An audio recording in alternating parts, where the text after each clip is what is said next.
नमस्कार दोस्तों, बहुत बहुत स्वागत है आप सभी का हमारे इस YouTube channel the study wire में। दोस्तों मेरा नाम है हेमंत बड़ौदे और जैसा कि हमने जीएस की एक सीरीज स्टार्ट की थी और उसके अंतर्गत हमने पहला लेक्चर कंप्लीट कर लिया है। और पहले लेक्चर में हमने क्या क्या पढ़ा था थोड़ा उसका रिविजन कर लेते हैं, चले देखेंगे। अच्छा, पहला क्वेश्चन हमने सबसे पहले पढ़ा था कि जो प्रायद्वीपीय भारत है यह किस भूखंड का हिस्सा है। तो आपका आंसर आया था गोंडवाना लैंड का, गोंडवाना लैंड का। किसका? गोंडवाना लैंड का। दोस्त गोंडवाना लैंड क्या होता है मैंने बताया था आपको। अच्छा, पहले तो ये समझ लो कि प्रायद्वीपीय भारत क्या होता है या फिर दक्षिण भारत क्या होता है, इसके बारे में कल चर्चा करी थी। जैसे कि हमारा जो भारत है इसका तो ये जो दक्षिणतम पार्ट है इसको हम क्या बोलते हैं? प्रायद्वीपीय भारत या फिर दक्षिण भारत। तो हमने ये देखा कि जो प्रायद्वीपीय भारत है ये किसका हिस्सा है? गोंडवाना लैंड का। अब ये गोंडवाना लैंड क्या होगा भाई? गोंडवाना लैंड क्या होता है, अंगारा लैंड क्या होता है, पेंजिया क्या है, पेंथालासा क्या है, इन सभी चीजों की हमने चर्चा की थी। फिर भी एक रिवीजन के तौर पर उसके बारे में थोड़ा देख लेते हैं। हमने एक डायग्राम के माध्यम से आपको बताया था कि जब पृथ्वी का निर्माण हुआ, निर्माण के पश्चात पृथ्वी पर दो स्थलाकृतियां बनी थी, एक पेंजिया और एक पेंथालासा। तो जो स्थलीय भाग था इसको हमने क्या बोला था दोस्त? इसको बोला था हमने पेंजिया। और जो जलीय भाग था, महासागरीय भाग था, इसको हमने क्या दिया था नाम? पेंथालासा। समय गुजरता गया, भूगर्भीय हलचलें हुई और उसके पश्चात ये जो पेंजिया है ये कुछ भागों में टूटा था। मैं यही बता रहा हूं आपको, समझे? कुछ इस तरह से जो उत्तर की ओर टूटा इसको हमने कहा था अंगारा लैंड या फिर इसी को हम लॉरेशिया कहते हैं। और दक्षिण की ओर टूटा था ये वाला भाग, इसको हमने क्या कहा था? गोंडवाना लैंड। तो दोस्त समझ में आया गोंडवाना लैंड क्या है?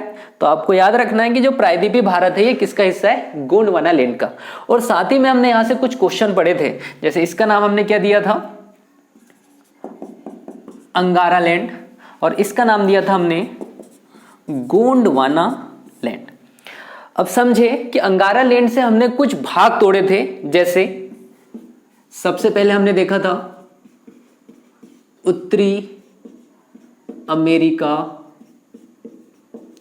महाद्वीप। पहला क्या टूटा था अंगारा लैंड से? उत्तरी अमेरिका महाद्वीप। दूसरा ग्रीनलैंड, फिर यूरोप और फिर चौथा पार्ट था एशिया।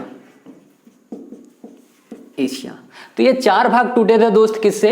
अंगारा लैंड से। उसी तरह से गोंडवाना लैंड से भी कुछ भाग टूटे थे, जिसके अंतर्गत हमने दक्षिण अमेरिका पढ़ा, दक्षिण अमेरिका।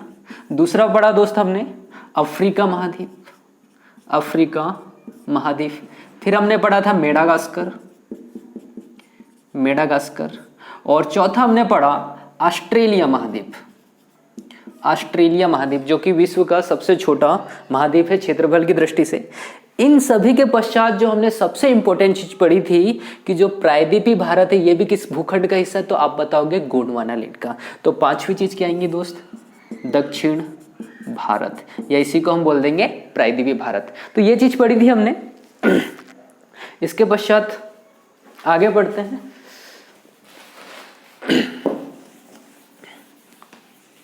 तो पहला क्वेश्चन आपको बहुत अच्छे से याद हो गया होगा कि प्रायद्वीपीय भारत किसका हिस्सा है? तो आप बताओगे गोंडवाना लैंड का।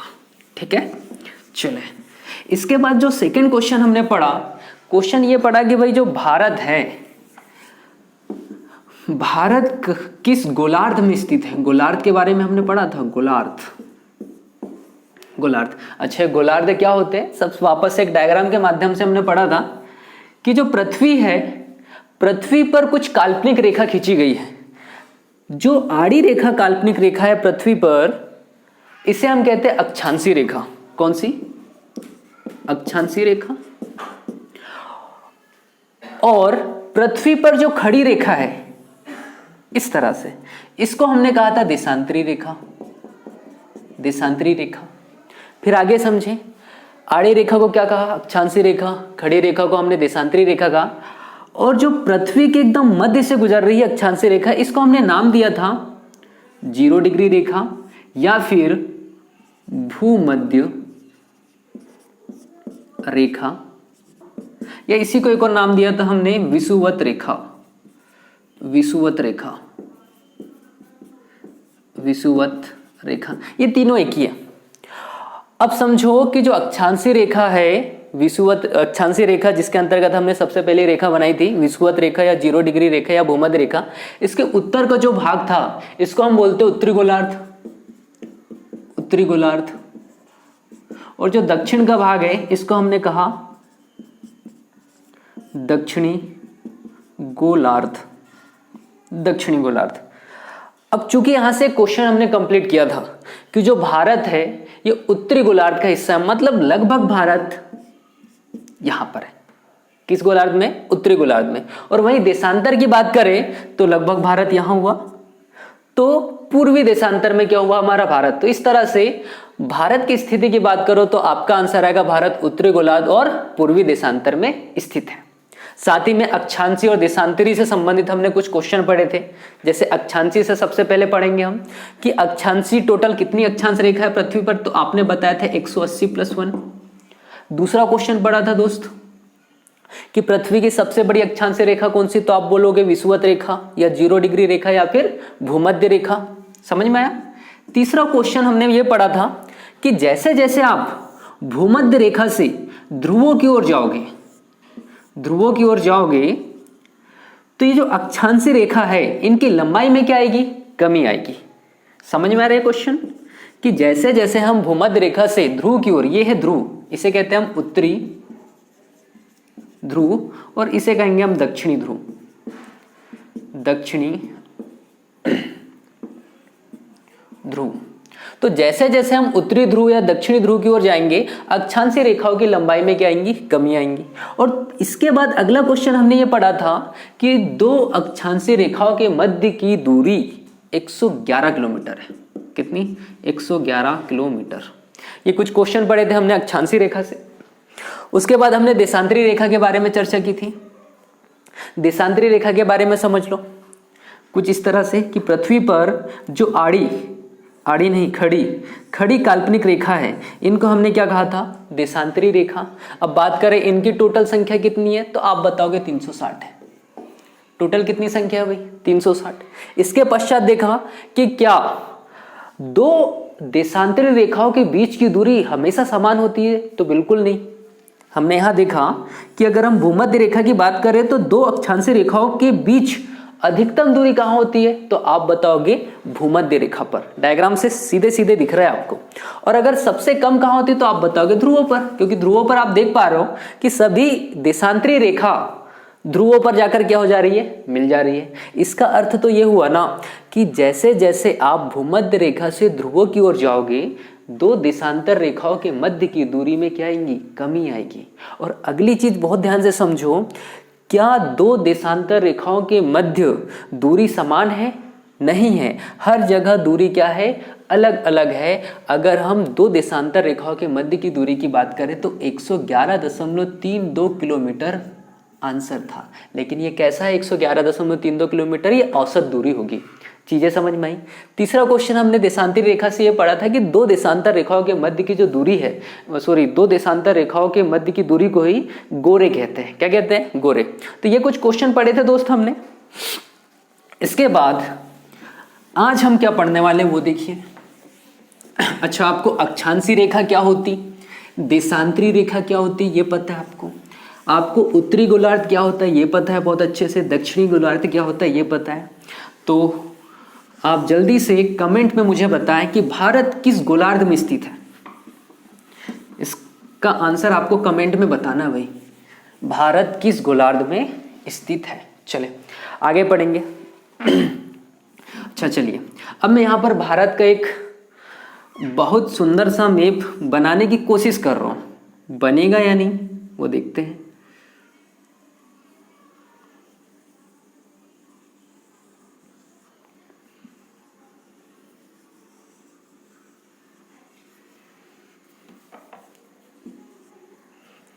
मान लो कि ये लगभग भारत है, लगभग नहीं, इसे भारत ही मानना पड़ेगा क्योंकि हमने बनाया ही भारत है। ठीक है, चले अब समझो। मैंने आपको बताया कि पृथ्वी पर कुछ आड़ी रेखा है जिसको हमने अक्षांशीय रेखा नाम दिया, और कुछ खड़ी रेखा है जिसका हमने नाम क्या दिया है, देशांतरी रेखा। ये भारत की मुख्य भूमि हो गई। यहां पर मैं कुछ इस तरह से डायग्राम बना रहा हूं। ये क्या है तो आप बोलोगे अंडमान निकोबार है।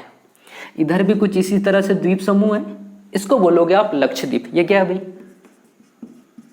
अंडमान निकोबार।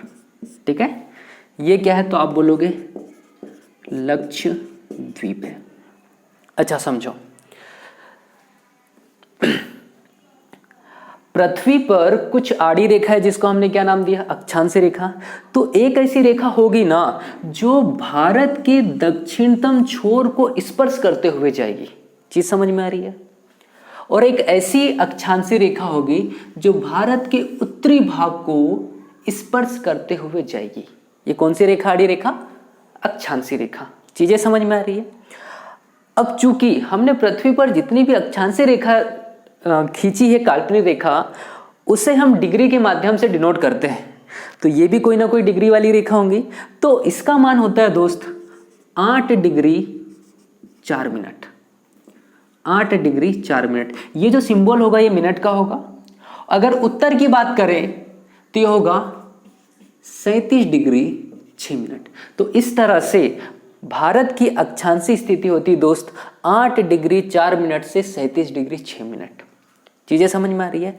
अगर मैं इस बिंदु की बात करूं तो दोस्त यहां पर समझना, यहां पर एक राज्य है भारत का जिसका नाम है केरल, और केरल का भी सबसे दक्षिणतम भाग होता है दोस्त कन्याकुमारी। एक शहर है, एक गाना भी सुना होगा आपने, कश्मीर तू मैं कन्याकुमारी। कश्मीर इधर होता है और कन्याकुमारी इधर है। चीजें समझ में आ रही है? तो ये कौन सा क्षेत्र है तो आप बोलोगे कन्याकुमारी है। कहाँ का है तो केरल का। चले यहां पर समझे, ये कौन सा भाग है? ये जम्मू कश्मीर है। ठीक है, तो इस तरह से भारत की अक्षांशी स्थिति हुई 8 डिग्री 4 मिनट से 37 डिग्री 6 मिनट। अब जिस तरह से अक्षांशी रेखा स्पर्श करते हुए जा रही है उसी तरह से देशांतरी रेखा भी होंगी। तो मैं कुछ देशांतरी रेखा यहां पर इस तरह से बना रहा हूं।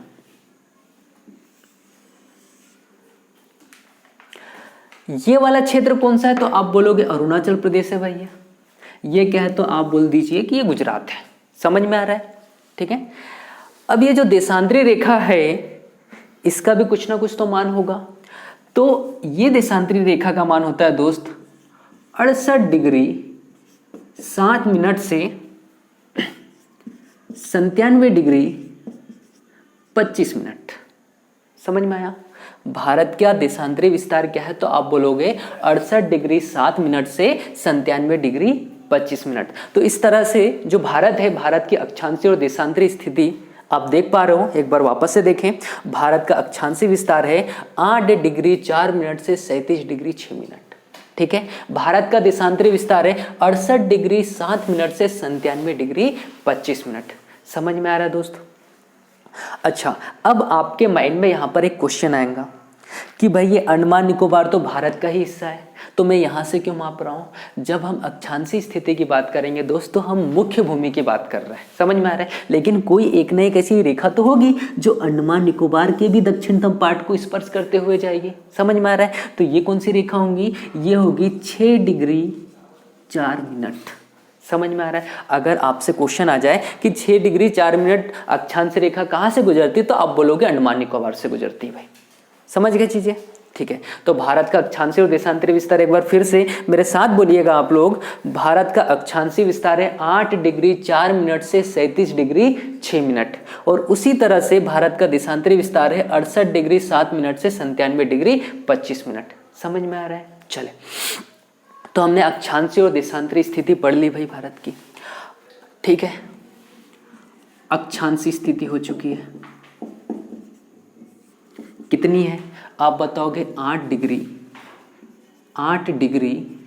4 मिनट से 37 डिग्री 6 मिनट। और देशांतरी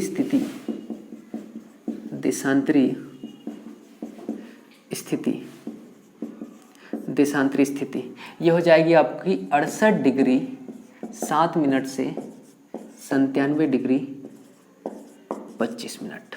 ठीक है, अक्षांशी देशांतरी स्थिति आप भली बात ही समझ पाए। अब हम आगे पढ़ने वाले हैं। अच्छा, मध्य भारत का पहले तो आप नक्शा देख लो भाई बहुत अच्छे से। मुझे आप ये बताओ कि आपको भारत का उत्तर से दक्षिण विस्तार अधिक लग रहा है या पूर्व से पश्चिम विस्तार अधिक लग रहा है?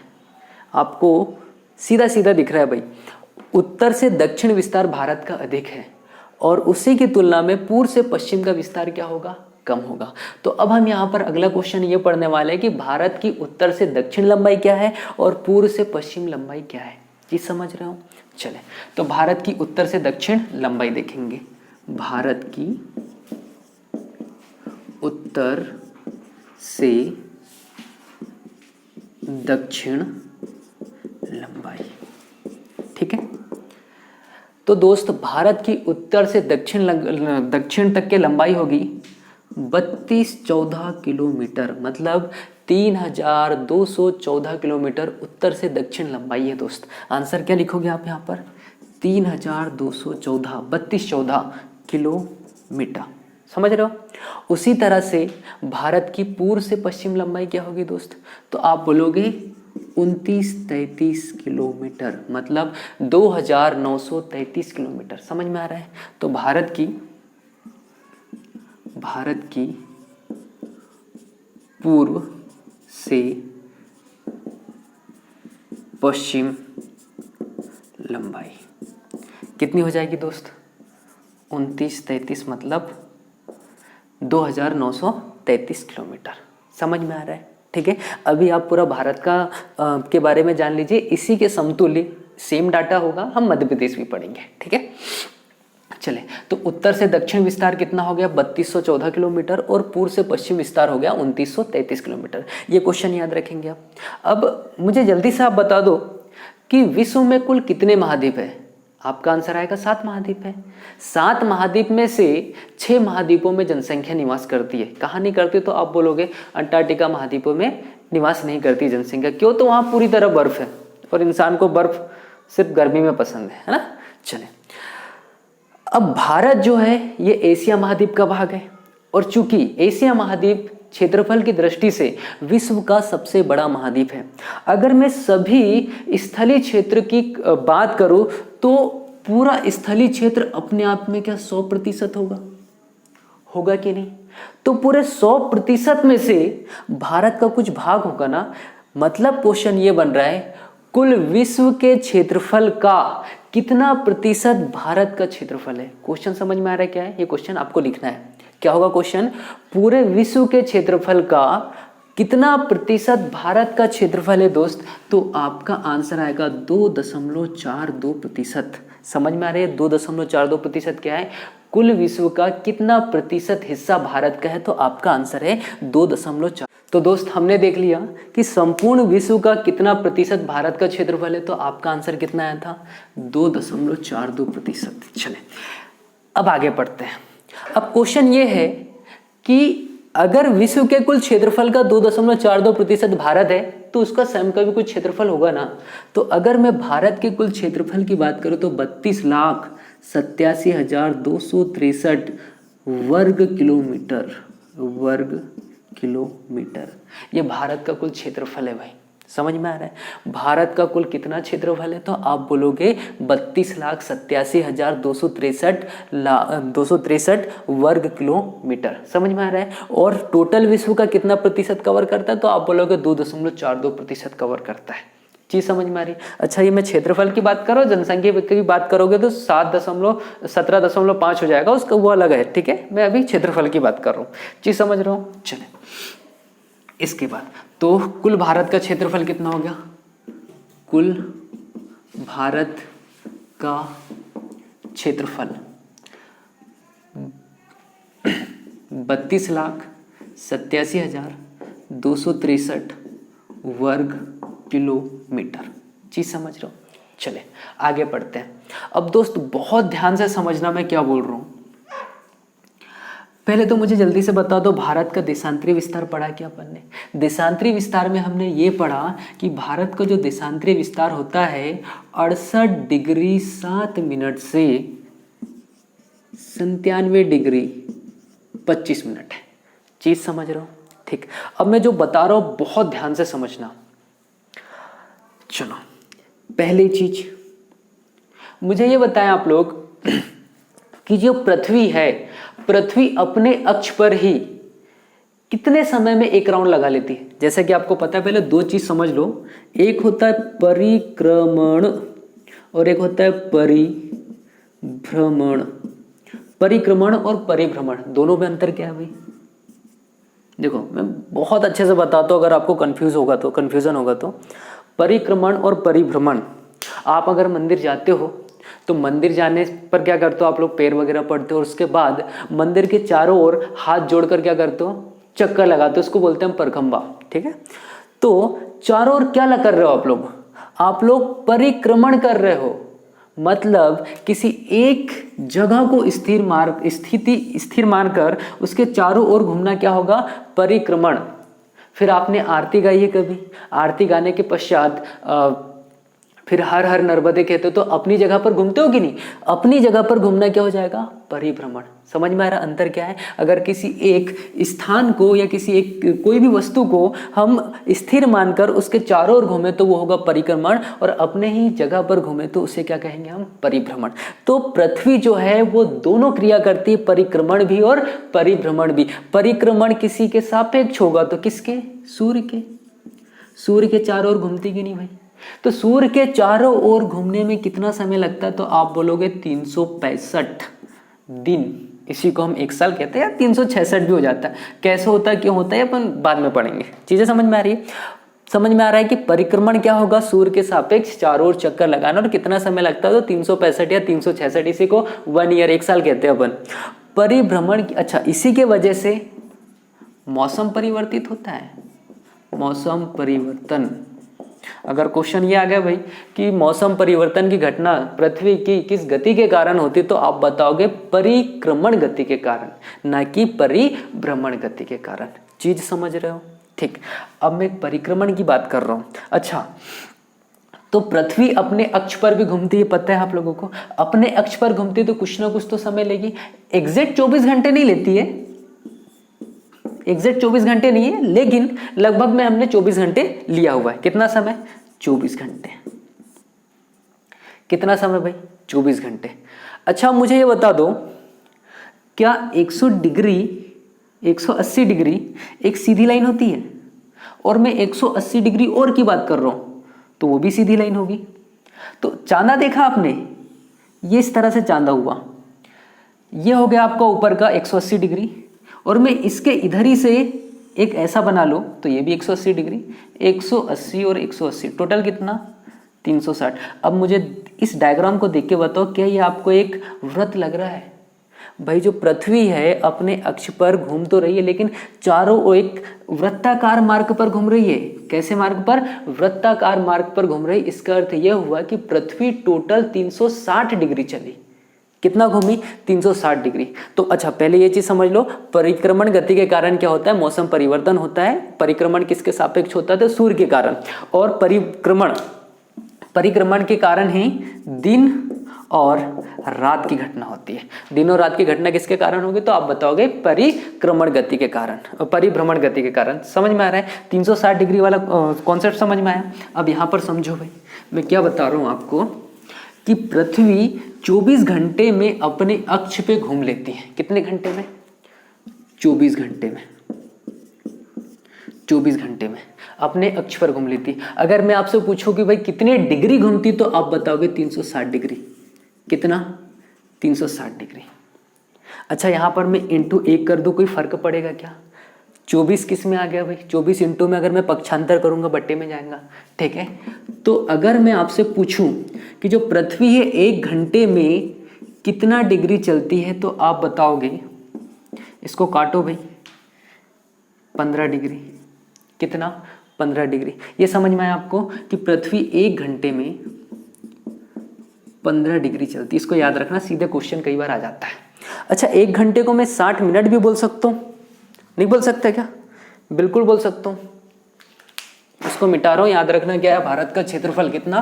32, 87, 263। 1 घंटे को मैं 60 मिनट लिख सकता हूं। 60 मिनट, और 60 मिनट बराबर से कितना है? 15 डिग्री है। इंटू 1 करूं, कोई फर्क पड़ेगा क्या? नहीं। अच्छा, 1 होगा तो इधर इंटू मान ला। अब यहां पर 15 किस में है? इंटू में। पक्षांतर करूंगा 60 मिनट बटे 15 बराबर से 1 डिग्री। काटो भाई, 15 चौक 60, 15 चौक 60। क्या समझ में आ रहा है यहाँ पर कि जो पृथ्वी है 1 डिग्री चलने में कितना समय लेती है, तो 4 मिनट का, या फिर 4 मिनट में कितना डिग्री चलती है, तो 1 डिग्री।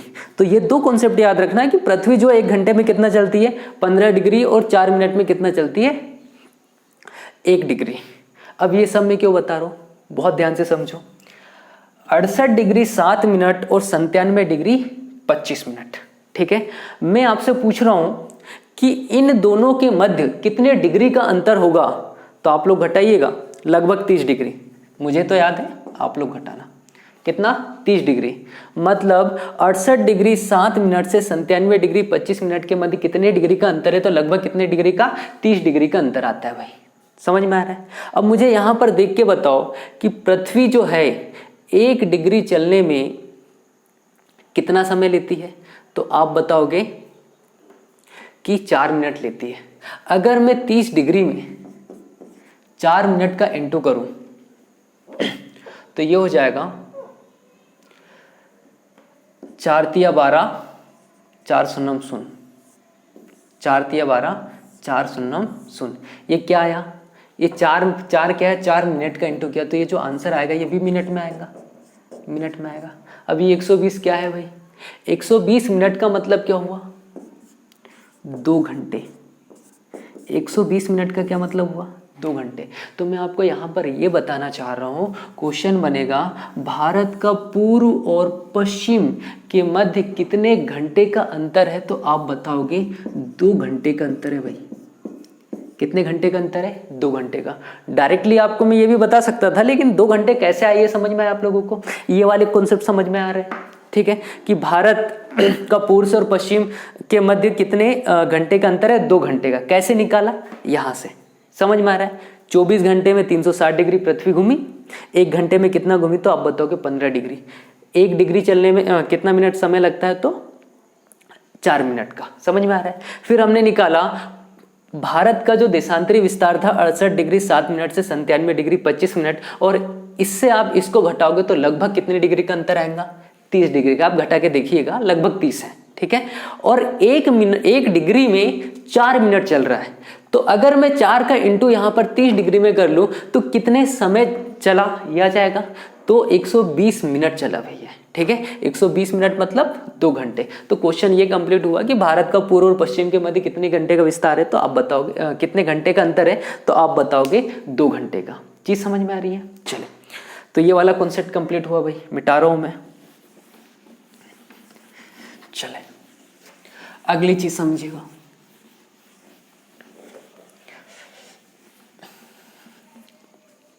देखो मैं क्या बता रहा हूं, समझना।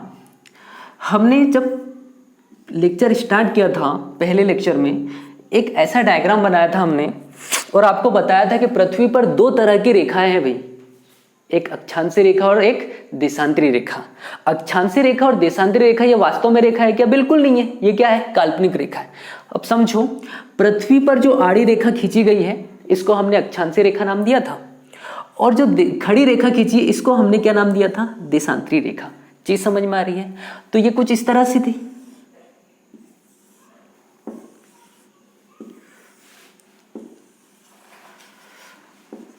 अब मैं क्या बता रहा हूं, बहुत ध्यान से समझना दोस्त, ठीक है। आपने एक देश का नाम सुना है? लंदन। लंदन देश थोड़ी ना है, ब्रिटेन है। ब्रिटेन, ब्रिटेन की राजधानी है लंदन। ब्रिटेन की राजधानी क्या है? लंदन। अब मैं भारत पढ़ा रहा हूँ, ये लंदन कहाँ से आ गया? लाना तो पड़ेगा भाई, बहुत समय तक राज किया इनने, है ना। चलो अब यहाँ समझो इस डायग्राम पे, क्या आप बता सकते हो कि कौन सी ऐसी देशांतरी रेखा है जो पृथ्वी के मध्य से गुजर रही है? आप नहीं बता पाओगे। अक्षांशीय रेखा में बता पाते थे क्योंकि ये है। देशांतरी रेखा में आप नहीं बता पाओगे कि कौन सी ऐसी देशांतरी रेखा है जो पृथ्वी के मध्य से गुजर रही। भाई विवाद होगा कि नहीं? एक देश होता तो विवाद नहीं होता, लेकिन देश तो बहुत सारे हैं। सभी लोग चाहेंगे कि भाई जो मध्य रेखा हो हमारे देश से गुजरे। विवाद होगा तो विवाद को सुलझाना पड़ेगा। सुलझाएंगे कैसे? सभी लोग क्या करेंगे? बैठकें रखेंगे। क्या रखेंगे? बैठक। अब समझना मैं क्या बोल रहा हूँ दोस्त, बात है 1884 की। कब की बात कर रहा हूं मैं? 1884 की। आपने एक शहर का नाम सुना है Washington DC? Washington DC. DC का फुल फॉर्म होता है डिस्ट्रिक्ट ऑफ कोलंबिया, है ना? किसकी राजधानी है भैया? ये अमेरिका की राजधानी, ठीक है। तो 1884 में क्या हुआ कि सभी देशों के मध्य मतभेद ना हो और सभी लोग सहमति से एक ऐसी मध्य की रेखा मान ले। इस वजह से इन्होंने एक समिट की 1884 में। कहां पर? तो वाशिंगटन डीसी में। कहां पर? वाशिंगटन डीसी में। और एक देशांतरी रेखा को, कोई भी एक देशांतरी रेखा को इन्होंने मध्य रेखा मान लिया। क्या मान लिया?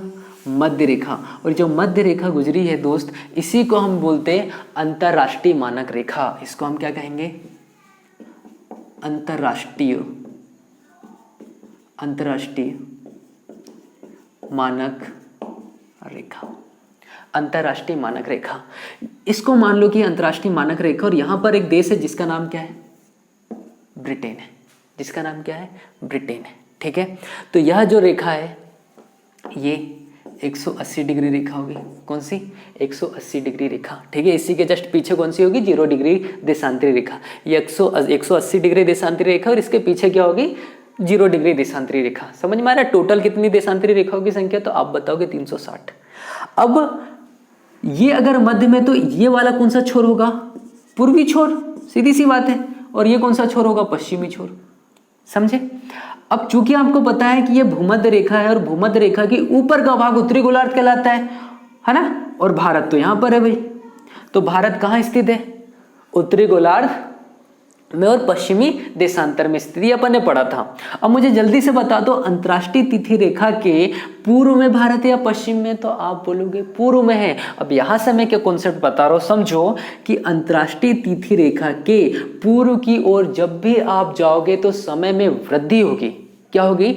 समय में वृद्धि होगी। और अंतरराष्ट्रीय रेखा के पश्चिम दिशा की ओर जाओगे तो समय में क्या आएगी? कमी आएगी। क्या आएगी भाई? कमी आएगी। समझ में आ रहा है? तो सीधी सी बात है, अगर मैं इसके कंपैरिजन में भारत के समय की बात करूं तो कुछ ना कुछ घंटे का तो अंतर आएगा। क्वेश्चन क्या समझो, अंतरराष्ट्रीय तिथि रेखा या अंतरराष्ट्रीय मानक रेखा से भारत कितने घंटे आगे है? आप बताओगे 5.5 घंटे। 5.5 घंटे। समझ में आ रहा है? अभी इसको याद रख लो, अंतरराष्ट्रीय तिथि रेखा से भारत कितने घंटे आगे है? तो 5.5 घंटे आगे। आगे क्यों है? समझ में आ रहा है? मैंने ये बताया कि अंतरराष्ट्रीय तिथि रेखा से पूर्व की ओर जब भी आप जाओगे, इधर कोई भी देश होंगे, अंतरराष्ट्रीय तिथि रेखा से अधिक टाइम होगा और पश्चिम की ओर जाओगे तो कम टाइम होगा। समझ में आ रहा है? चलो इसको मिटा रहा हूं भाई मैं। तो ये चीज याद रखना, जो अंतरराष्ट्रीय तिथि रेखा है इसके लिए एक सम्मेलन हुआ था, एक बैठक हुई थी। ये कहां पर हुई थी? तो आप बताओगे वाशिंगटन डीसी में, ठीक है। कब हुई थी? तो आप बताओगे 1884 में। कहां पर निर्धारित की गई, मतलब किसे हमने अंतरराष्ट्रीय तिथि रेखा कहा? तो आप बताओगे लंदन के ग्रीनविच से जो निकलती है। ये सब आगे अभी और पढ़ेंगे हम लोग, अभी मोटे मोटे तौर पर बता रहा हूं मैं, ठीक। अब आप बोलोगे भाई 5.5 घंटे कैसे हो गया? क्या सभी ने मान लिया था? नहीं, इसको भी प्रूफ करके बताता हूं मैं, समझना। मैं यहां पर कुछ राज्यों के नाम लिख रहा हूं, समझो। यहां पर उत्तर प्रदेश है भाई, ठीक है।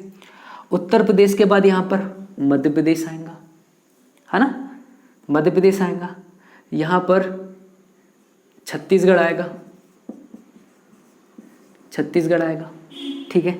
यहां पर आएगा आपका उड़ीसा और यहां पर आएगा आपका आंध्र प्रदेश।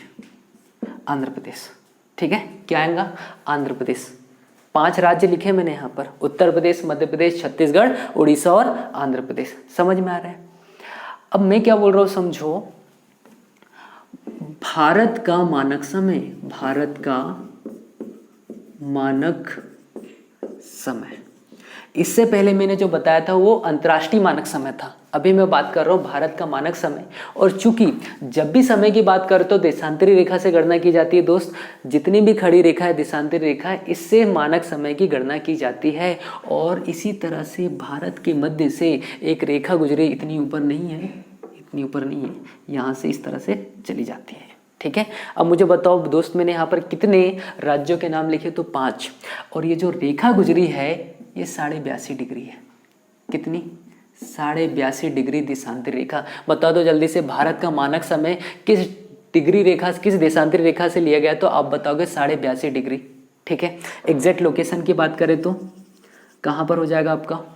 उत्तर प्रदेश के इलाहाबाद में। ठीक है। अब समझो आगे, तो टोटल कितने राज्य हैं? यूपी, एमपी, छत्तीसगढ़, उड़ीसा और आंध्र प्रदेश। ठीक है। 82.5 डिग्री।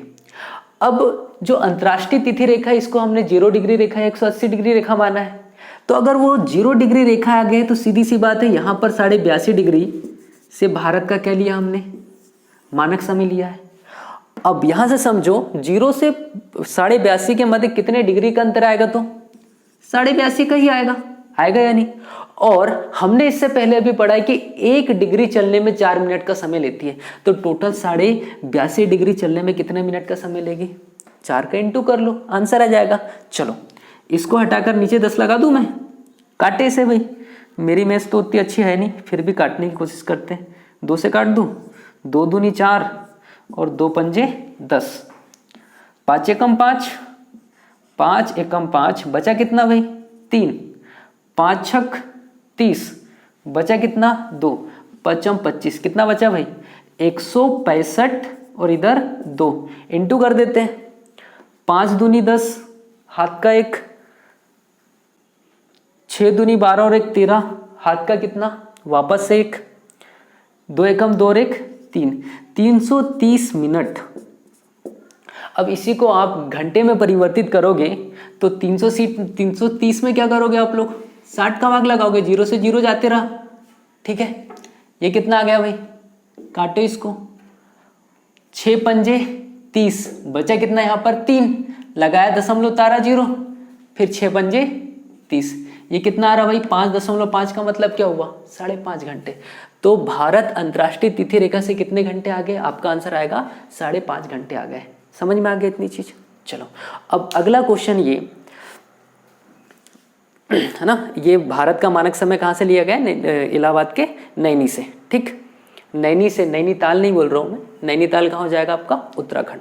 ठीक है। और भारत का जो मानक समय रेखा है ये कितने राज्यों से गुजरती है? तो आप बोलोगे 5 राज्यों से, उत्तर प्रदेश, मध्य प्रदेश, छत्तीसगढ़, उड़ीसा और आंध्र प्रदेश।